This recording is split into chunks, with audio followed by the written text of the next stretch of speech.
Every Sunday, my favorite thing in Mexico City takes place, and honestly, Sundays just hit different here. Like, I wish every day was Sunday in Mexico City.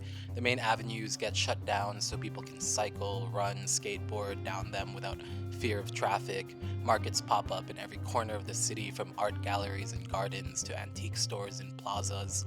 Entrance is free for Mexican citizens to pretty much every museum, the zoo, Chapultepec Castle, so everyone is out and about and just truly enjoying themselves on their day off.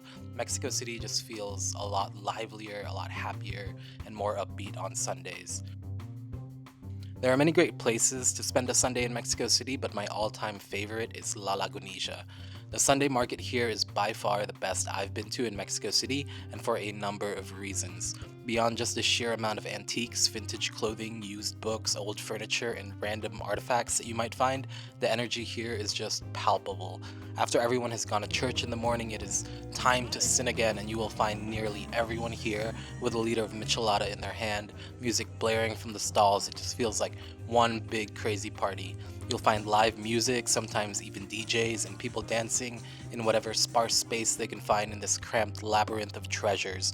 It feels simply electric here, so come with me. Let's go explore La Lagunilla Sunday Market together. Rise and shine, we start the day rolling out of my hostel bed. I'm staying in a dorm room in the Zocalo, the historic city center. It is called Apapacho. I've stayed at quite a few hostels in Mexico City, but this is one of the nicer ones. I dig Apapacho's rooftop bar and the nice views and the wild happy hour deals, which I took full advantage of last night, which means it's a rough morning today. It's like a 20 to 30 minute walk to La Lagunilla from here, so I get going early while the streets are still quiet. This is important because if you have been to the Zocalo, you know it is bumper to bumper with people in the middle of the day.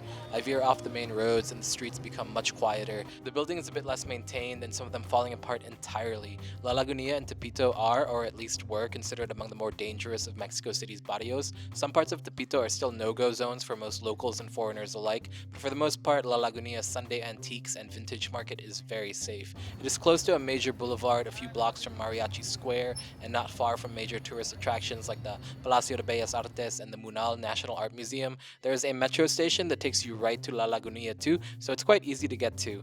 But I like walking, so let's go. I pass by some graffiti, Free Palestine, Palestina Libre, desde el río hasta el mar, Mexico City knows what's up. I pass by Garibaldi Plaza, aka Mariachi Square, but not much going on here this early in the day. And then I look at my map and it says I have made it to La Lagunilla, but I don't really know. It doesn't seem that hype to me, so I go inside this building thinking this must be it. I end up in a market of mostly quinceañera dresses and men's formal wear, and I'm like, oh, I am definitely in the wrong place. I go back outside and get sucked into a flood of people, so I assume I'm where I need to be at least. It is moving at a snail's pace though, and I can't even stop to look at anything without being pushed from behind. Major crowd crush vibes, so I'm like, okay, I need to dip out for a second. I need some air to stop sweating and 5 seconds to look at my map to make sure I'm where I want to be. As soon as I make it out of that slow-moving blob of people, something green catches my eye. I see chorizo getting whipped up on a grill, and my curiosity gets the better of me because I have never seen green chorizo before. Bueno, es tradicional de Toluca, pero de Toluca. Así es carne, no es vegetales. I start chatting with my new homie. His name's Yervin. He asked me if I'm a YouTuber, and I'm like, nah, but look at me now. I am making videos. So I hope you see this, Yervin. You are the man. I am a bit early. They haven't opened yet, but I sit down anyway because I need a plan of attack and to refuel a bit before heading into the fray again. Yervin and the boys bring my chorizo verde, a very unique taco, no onions or cilantro, just green chorizo and french fries. A few salsas on the table, so I drizzle a little bit on, but I play it mostly safe because I don't know what the bathroom situation is going to look like for the next few hours. And man, this stuff slapped. Life-changing. So apparently chorizo verde is a style of chorizo that comes from Toluca. I asked if it was veggies, but no, it is meat, and the combination of herbs and spices that it's cooked in is what turns it green. Looking like a Dr. Seuss book, Sam I Am would have loved me. I ate that green chorizo with no hesitation. After my little feast, Yervin points me in the right direction. Apparently there's many sections of La Lagunilla, and the antiques and vintage section is just across the street. Everything I'd walked through so far was just cheap knockoff clothing and used books, cheap toys, not really what I'm in the market for. but we have finally made it to the promised land. Right away, there are racks and racks of vintage clothing, a lot of one of a kind finds, and I am simply overwhelmed. There are many alleyways of the market, and it feels like a labyrinth. The FOMO gets to me, and I try to make sure that I don't miss a single store, because what if the thing I've been looking for is right around the corner and I just gave up right before getting there? But it is a futile task trying to see everything in La Lagunilla, which is why it's a great thing that happens every weekend. You are going to want to come back over and over again. I decided to save most of the actual shopping for next weekend and just kind of roam around and see what I find. It's easy to get lost here, and there are dedicated areas to different things, so it's important to get your bearings. Like so far, all I had walked through was the vintage clothing and used clothing section. If you walk a little further onwards, that's when you kind of run into the food stalls, the Michelada and Cantarita vendors, with more seating and generally more space for people to hang out, chat, and dance. This area caught me off guard because I was not prepared for the absolute scenes later on in the day when everyone's had a few drinks and are just partying in the middle of this massive antiques market. A local friend also told me that this is the best time to do your actual shopping because a lot of the shop owners will also have had quite a bit to drink by this point. It's easier to haggle, they'll just want to get rid of stuff as the end of the day approaches, and have to do less cleanup and packing up altogether. So yeah, wait till everyone's borracho and use that as your time to strike. But by far my favorite section of La Lagunilla is the antiques. This is where you will find an enormous and oftentimes wacky collection of items. It is hard to describe because literally anything goes. I have seen so much random stuff here, a lot of wildly interesting things, either collected or created by some equally interesting characters. I think that's the best part of La Lagunilla's antique market is just chatting with the shop owners and collectors and hearing what stories led to this man crafting wallets and purses out of animals like iguanas and that huge Amazon fish that I can't pronounce, Piraruku or something, or why this guy has a collection of adorable robots made out of old machinery.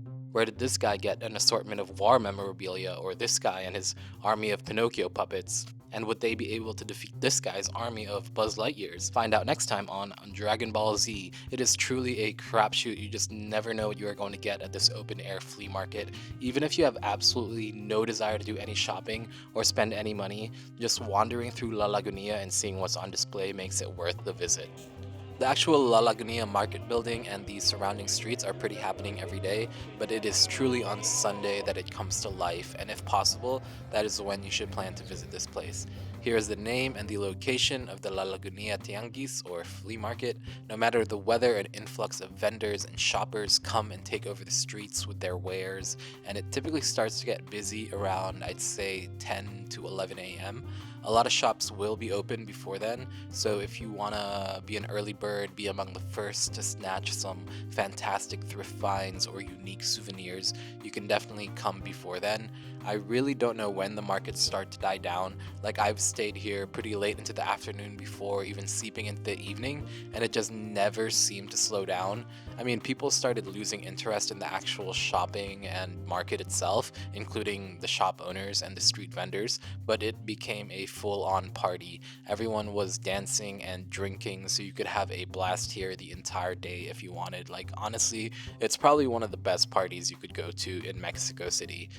I've always wanted to come back here just with the mindset of just yapping away with some of the more interesting people I've met. Like I said, that guy who just had all those leather goods from iguanas, crocodiles, and pirarucus.